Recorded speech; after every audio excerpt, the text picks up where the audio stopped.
Drone की फौज तैयार कर रहा है यूक्रेन। पुतिन से समझौते के बीच क्या खतरनाक साजिश रच रहे हैं जेलेंस्की। एक तरफ रूस बातचीत के बीच कीव पर ड्रोन हमला कर रहा है तो वहीं जेलेंस्की भी अब फायर है, क्योंकि रूस यूक्रेन युद्ध को 3 साल से ज्यादा का समय आ चुका है। लेकिन अब ये लड़ाई नए मोर्चे पर लड़ी जा रही है। यूक्रेन के राष्ट्रपति व्लादिमीर जेलेंस्की ने अब ड्रोन युद्ध पर फोकस कर दिया है।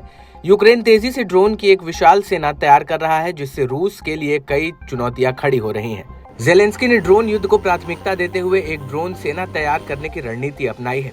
उन्होंने टैक्टिकल ग्रुप पोक्रोवस्क के कमांड पोस्ट का दौरा कर ड्रोन कमांडरों से मुलाकात की। रूस के खिलाफ हमलों से यूक्रेन की सैन्य रणनीति को चुनौती मिल रही है। ऐसे में शांति वार्ता की चर्चा के बावजूद यूक्रेन को यही नीति तनाव बढ़ा सकती है। हाल ही में जेलेंस्की ने टैक्टिकल ग्रुप पोक्रोवस्क के कमांड पोस्ट का दौरा किया और वहां मौजूद सैन्य अधिकारियों से मुलाकात भी की। उन्होंने खास तौर पर ड्रोन लाइन के कमांडरों के साथ चर्चा की, जो यूक्रेनी सेना की बेहतरीन मानव रहित प्रणालियों को एकजुट करने का काम कर रहे हैं। जेलेंस्की ने अपने इस दौरे की जानकारी सोशल मीडिया पर साझा की और बताया कि ड्रोन यूनिट्स ने कुर्स्क और डोनेस्क में महत्वपूर्ण ऑपरेशंस किए हैं।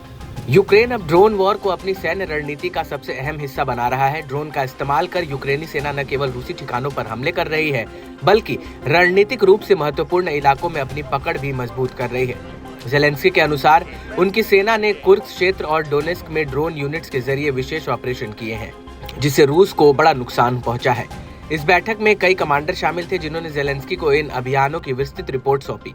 विश्लेषकों का मानना है कि ड्रोन की इस नई रणनीति के पीछे अमेरिका और पश्चिमी देशों की बड़ी भूमिका हो सकती है, जो यूक्रेन को ड्रोन तकनीक और सहायता मुहैया करा रहे हैं। हालांकि शांति समझौते पर चल रही बातचीत में कहा गया था कि यूक्रेन को सैन्य सहायता नहीं मुहैया कराई जाएगी। रूस के लिए नई रणनीति बेहद चिंता का विषय बन गई है। ड्रोन हमले रूस के अंदर तक घुसकर महत्वपूर्ण सैन्य ठिकानों, गोला बारूद डिपो और रडार सिस्टम को निशाना बना रहे हैं। हाल ही में बेलगोरोड और कुर्स्क में हुए हमले इस बात का संकेत देते हैं कि यूक्रेन अब रूस की रक्षा प्रणाली को चुनौती दे रहा है।